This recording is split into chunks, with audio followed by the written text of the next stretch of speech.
I'm Gemma. I'm the founder of Culture Gem, and I am a cyber behaviour and culture transformation consultant. And joining me today is the wonderful Wendy Goucher. Welcome, Wendy. Thank you, Gemma. I'm Wendy Goucher. I work for Arcanum Cyber. I'm a cybersecurity consultant, and I specialise in behaviour and communication in cyber.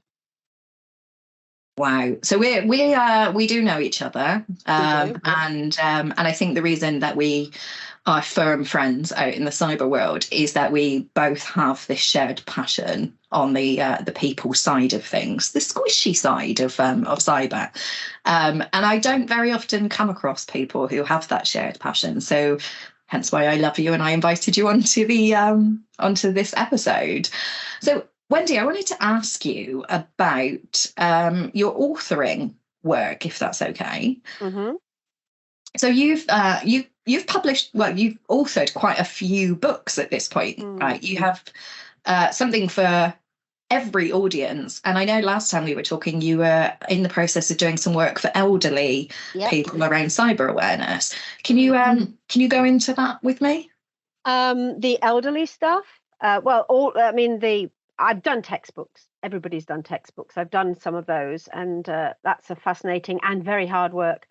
I've also written a couple of different series for children, one for very young children, telling stories, just using stories to start a conversation with children as young as 4 years old. Mm-hmm. And that's the Nettie Series. And then coming out in January is the Isha series for the slightly older child, where they are unpacking a puzzle, and again, they're raising their awareness.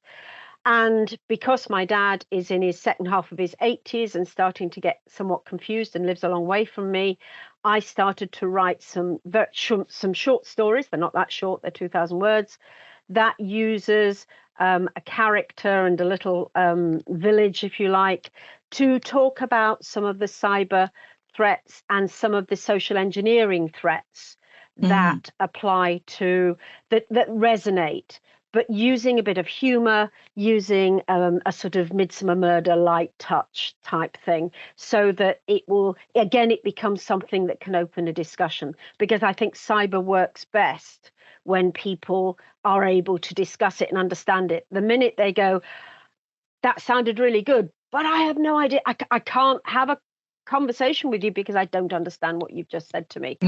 I've never paddled in that pool. Absolutely, and that links to a lot of the conversations that I've been having in this series. So with Jim Newman, CISA Capco, we were talking around the lack of cyber awareness in mainstream education and how shocking that is. And he mentioned that the main focus is around e-safety and like not cyberbullying and predatory bits and pieces. And actually, in a recent episode with Jemma Moore, director of Cyberist, we were talking around doing it for the NANs and making cyber accessible for them. Now, you actually sent me a little bit of the content for elderly people, and I can say it is excellent, and I look forward to that making a splash out into the world. But before we move on to anything else, I just wanted to say congratulations for being a finalist of the Real Cyber Awards for Cyber Book of the Year for the Nettie Series, right? Yeah, that was, I mean, it feels really weird because I know there have been some really important cyber books out this year, some really good cyber books out this year, and to find that the panel decided that a book for a storybook for young children was important enough, I thought spoke very well for the panel. I mean, don't get me wrong, no expectation I'm going to win. There are some, they're going to mark some important textbook, and that's absolutely fine. But the fact that people are beginning to think that things like Nettie are not just trivial, talking to people in a way that they will understand, whatever their restriction, whether it's age or whatever, is actually something that people are starting to think about, maybe not realizing they're thinking about it, because they're thinking about how do they talk to their granny. But actually, if they could just whiz that around a bit and say, how does that work with how I talk to people at work? That would be great, but let's take first steps. So yeah, I was thrilled, but I'm really pleased for the way that indicates the committee sort of see what what I'm trying to do as being important. So that's cool. No, I thank you to the panel, and thank you to you for going down that probably really challenging journey of the publishing process that is bringing something to market that isn't, I'd say it's not mainstream, right? It's something that is disrupting the children's book market, in that it's kind of referencey, but through storytelling for such a young age, which I think is so important. And people hear me bang on about, you hear a smoke detector, you leave the building. Why do we not know about cyber related things? Why is that not conditioned into us at such a young age? And you're doing that work. So that's amazing. So as far as I can see, that's the way you do it. Makes sense, right? But you're the person who did that. So that's incredible. And yeah, I mean, from some of the nominations that I've seen out there, or the finalists that I've seen out there, it looks like this panel have really looked into the disrupting work that some of the smaller names have put together, which I think is lovely, because it's not necessarily the stack 'em high, sell it cheap big boys out there, and I say that obviously because Culture Jam is also a finalist. Well, exactly. I was about to say that you should count yourself amongst those people to be applauded. Because, yes. But again, I echo what you're saying. It's the panel is. I'm very encouraged by this. Is the first time for this award, and I'm really encouraged by the way they're going about things. Yeah, it feels like they are like us, disruptors in some kind of we're certainly cyber world. Or yeah, we found our place in the in the awards section of the world. Moving on, there was something that you and I, and I think this comes from the first conversation I ever had with you, which I'm trying to think, maybe 3 years ago. Had this conversation with you was. And I don't want to put you on the spot, and I hope it's okay to discuss this. But sure. we had a conversation around cyber certifications, and you had mentioned to me, and I'm sorry if I misquote you or misremember, but you had mentioned to me that because of your own personal challenges to learning, gaining cyber certification was difficult for you, and that potentially was impacting your access to employment opportunities. And actually, I don't have any cyber certifications. And I remember having that conversation with you saying, well, I don't have it. And actually, a lot of the CISOs that I work with don't really value that certifications, or the great big long list of certifications. So I just wanted to have a conversation with you about that, because I think there's a lot of misinformation out, either people wanting to come into the industry, or people in the industry that maybe felt the same as you are feeling, or were feeling, around the cyber certifications side of things. I mean, I still do. I mean, now I work for Arcanum. They know me. I've known the owners for many, many years. So they were well aware of what I can do and what I can't do. And therefore, that's that I go in without, I won't say I go in without guilt. I'm surrounded by some incredibly intelligent people, some people who have more letters after their name than it's in their name. And I do feel guilty from time to time when a note comes around going, can you please put your certifications up because we need them for a contract bid? And all I can say is, I'm sorry. I literally can't. I trained as a teacher. I worked as a teacher for 20 years. I understand now why I can't do it, but I can't do it. My brain just won't. The last exam I passed was probably before you were born.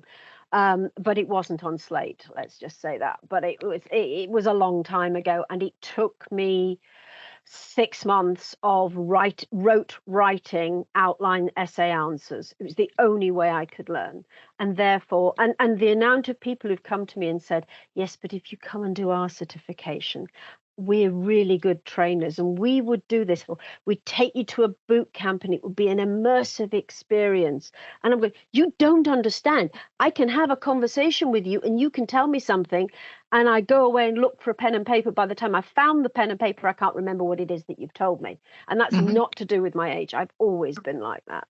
And I think we need to understand that that doesn't make people stupid. And in many ways, it brings my brain is busy doing other things. It's not my brain is doing nothing. It's busy doing other things. But there is no doubt about it.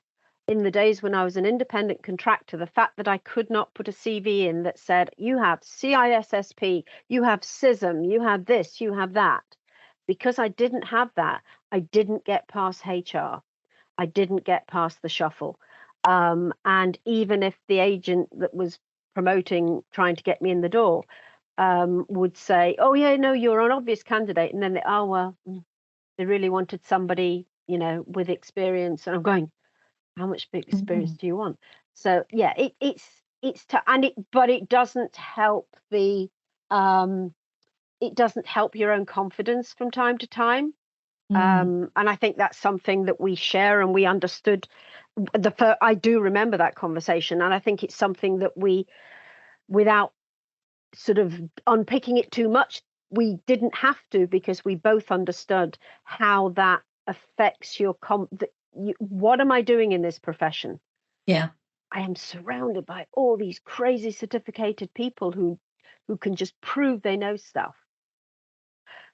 And I can't prove it. And it's not easy.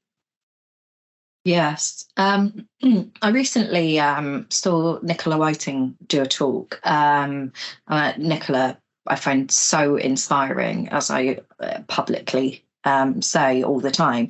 But she was talking around women and neurodivergents were not putting themselves forward for roles where they don't meet all of the criteria. Now, I think I've trained my brain over the years to say, well, it's not up to me to decide. It's up to them to decide. So throw it out there, see what sticks. I mean, I very rarely apply for jobs these days anyway. But I guess what your experience is where you have put yourself forward and not met the grade because of some keyword search, where actually you probably are one of the most skilled and capable people that is in that pile of CVs. It's very, very difficult. And when I got to the end of my last independent contract, I literally didn't know where to go, because I knew I didn't have the energy to put myself through that mincing machine anymore. And I was very fortunate that Arcanum came along and said, do you want a job? And I'm going, yes. Do you want to know what it is? No. You've known me all this time. If you think I can do it, I can do it. Please don't ask me whether I can do it. And do you know what? I've always worked hard. I've always worked very hard, and I have to. But I think that I have a greater loyalty to them because they trust me. And because I never get anybody coming to me and saying, Wendy, why have you not been on this course? Why have you not done this? They accept the fact that my CPD points are going to, SASIG and various other proper events, and just mixing with people and listening and taking lots of notes and doing all of that. They accept that. They accept who I am and what I can do, and they still want me. And that brings a loyalty. And I think that's the same with a lot of neurodiverse people. Sometimes companies see them as a risk. And in fact, not just neurodiverse, all sorts of diverse challenges. They see it as a risk, but actually these people statistically are more loyal, because you find somewhere where you fit, where you are valued, where you are appreciated, and you stay, because why would you go anywhere else? So, I think it's I think there is a lot to be said for it, but it's a grind. And I don't know what I would have done. I suppose I would have gone back into the mincing machine. But, there's only so many times you can turn up to an interview and go, well, yeah, I don't have CISSP, but I've written these children's books. And they sort of go, oh, that's very nice, dear. And I don't blame them. But, I'm concerned that businesses, organizations miss out on so many people. We've known people who are neurodiverse in the job that we were doing together, and we've known others elsewhere, and we know that they're valuable. Oh yeah. It's trying to find it. You couldn't do what you do now if you did not have your own challenges. You just couldn't, because you would just go, oh, that's fine. But you look at it and you go, no, that's not fine, is it? What about? No, come on. Yeah, I've been in that meeting with you, where you go, do you really think? And they go, no. We totally think that half an hour twice a year, stick it in front of them, get them to score it. And you're sitting there going, why am I here? You're not listening to me anyway. But yeah. I think I'm known for being quite stroppy in that situation as well, because of the passion that I have of, like you've asked me to be here as an independent consultant, you've asked me to be here to overhaul what you're doing. We're not here to just say, oh, I'm working with Jemma, doesn't that make me look good?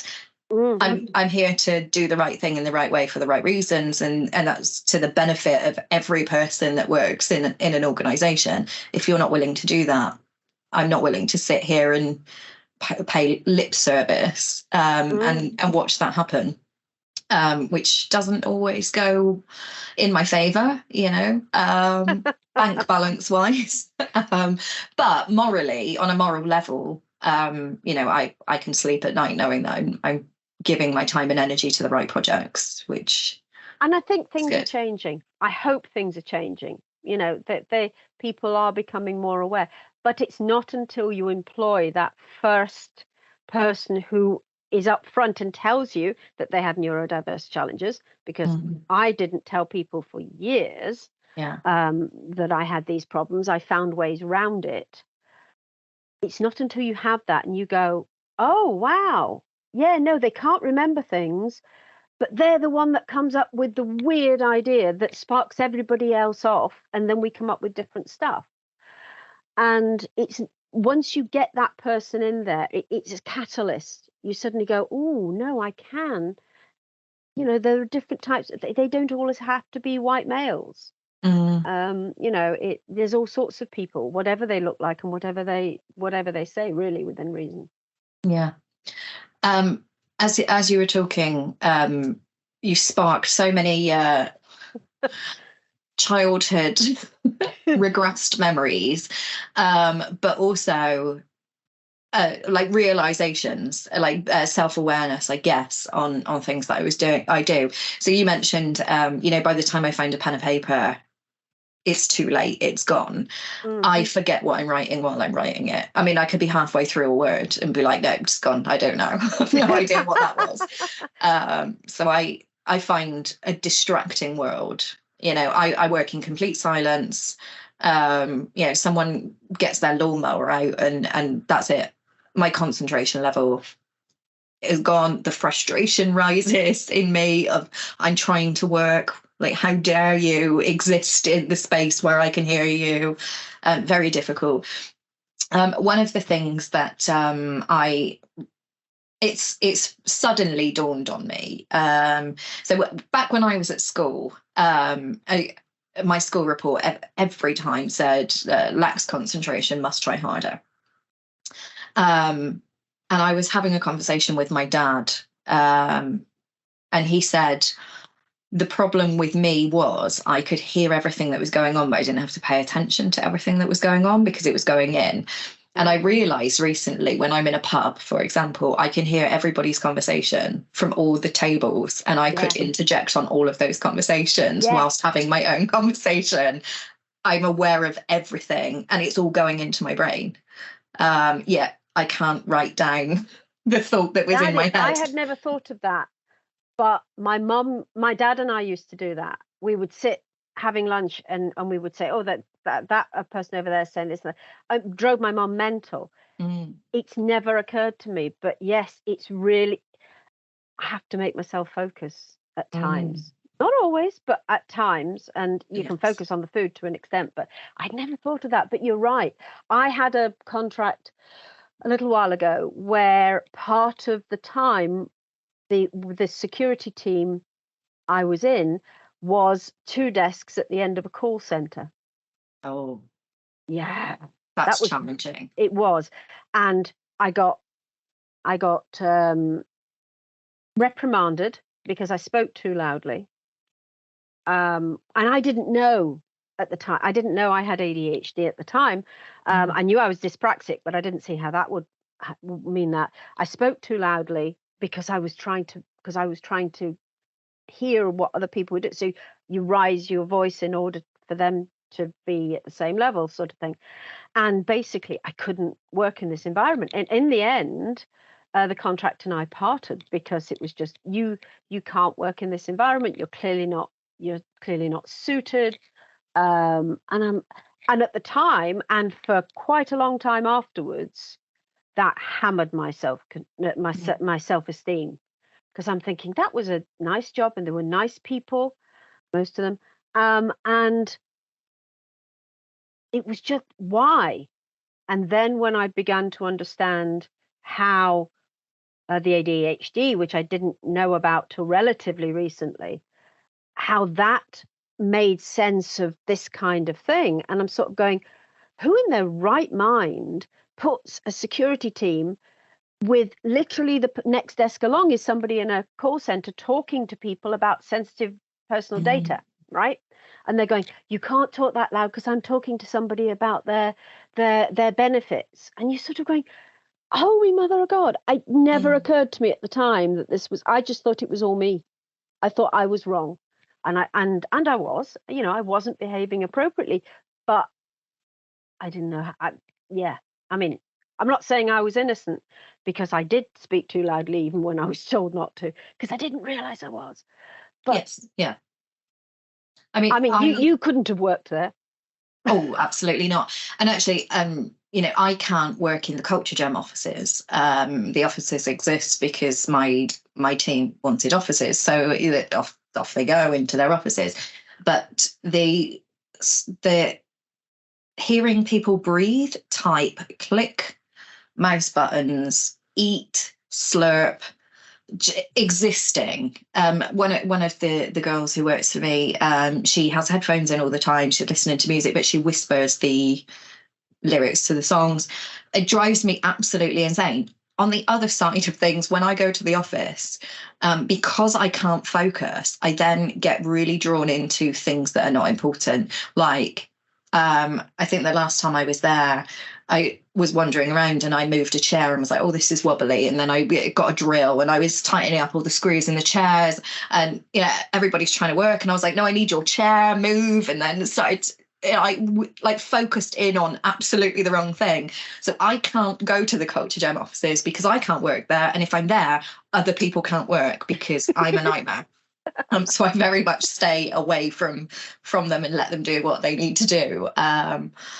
Yes. So this month, October, as we're hurtling through it, is Cyber Security Awareness Month.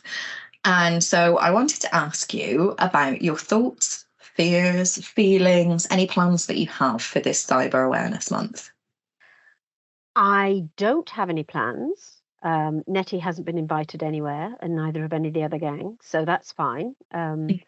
But I'm one of the things that I'm able to do. I think last year I did go to a few things, and I went to things with BCS women and stuff like that.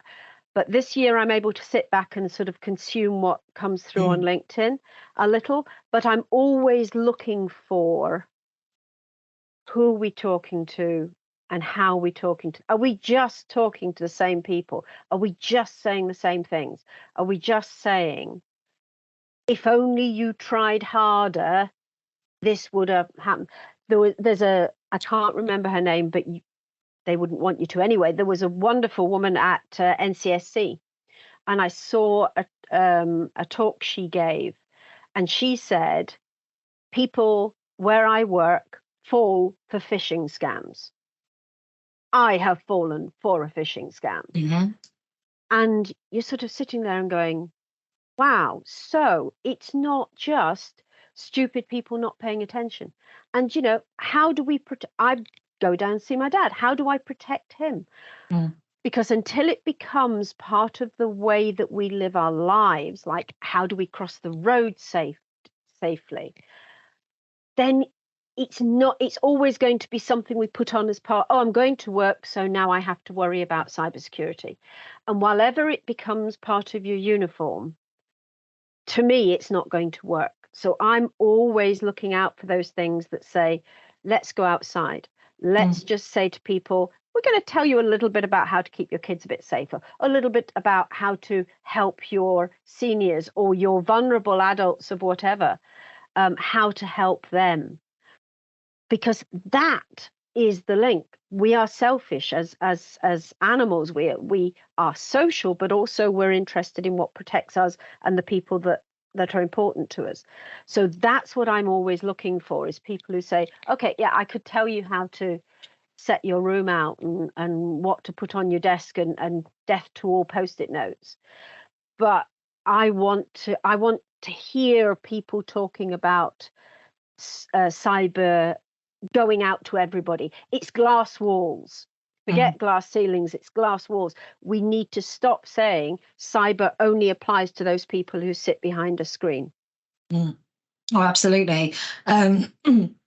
Yeah, I'm very much on the same page, as we quite often are when we have conversations. But yes, so like I mentioned Jim Newman earlier in the conversation, because we were talking about mainstream education and how it's not part of it. But we were talking around, so when I was a kid, Super Ted and Spotty taught me to cross the road, and he was saying, what's his name?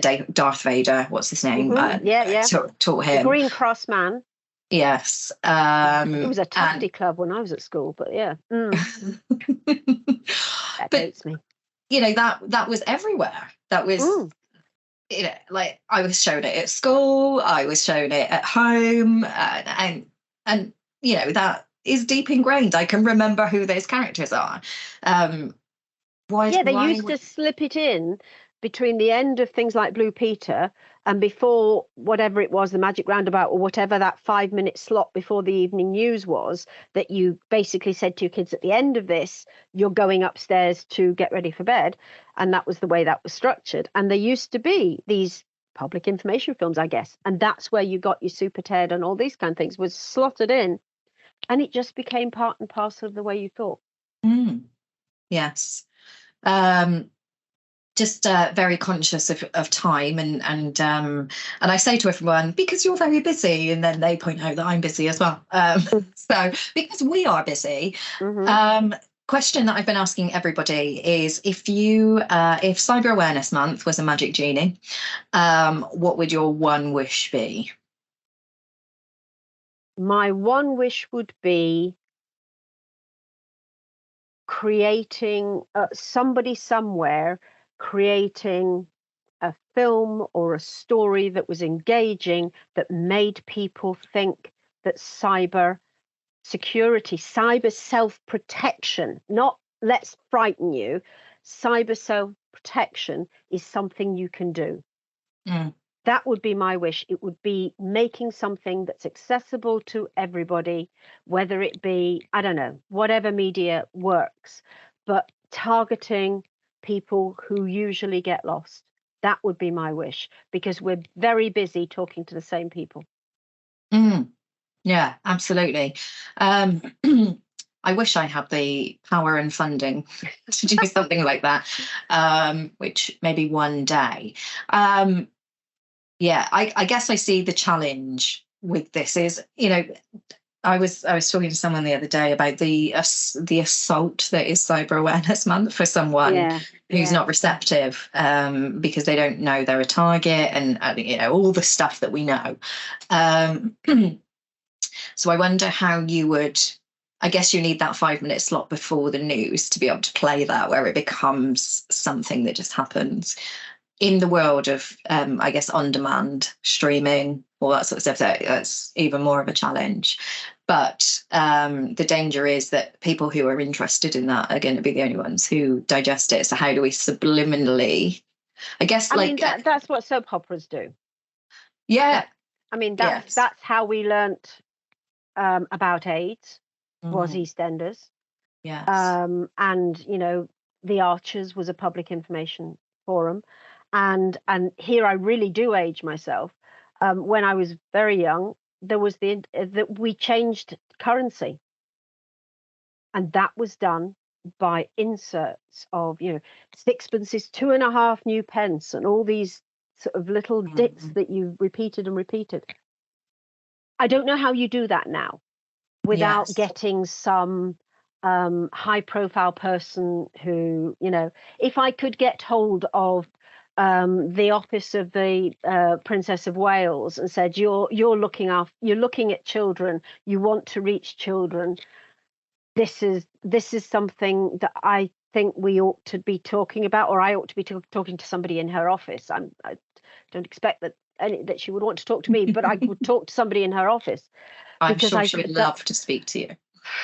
Who doesn't? Bless you. But yeah, no, that would be my magic wand, I think, because that's one of the things that royals do, is that they get profile, and that's what they use, that shamelessly and very, very self-aware. They know what they're doing. Well, we do. Was it you too who made everybody with an iPhone have their album, and you couldn't get it off your phone? I wonder how that hit subsequent sales, because I think it put people off YouTube for a long time. Indeed, yeah. No, it was not my favourite thing to do. Anyway, lovely talking to you as always, Wendy. And if you're interested in hearing more about Nettie, and sorry, who was the character for that? Nettie, Isha, and Cannon Doyle. Cannon Doyle. I had forgotten the name, so thank you for the reminder. Right. But if you want to reach out to Wendy, I'm sure Wendy is welcome to having a chat, and obviously, Wendy, I'll tag you in all of the available tagging places. But thanks so much. It's been always a pleasure chatting with you, and thanks for just exploring some really interesting things. You're very welcome. Thank you.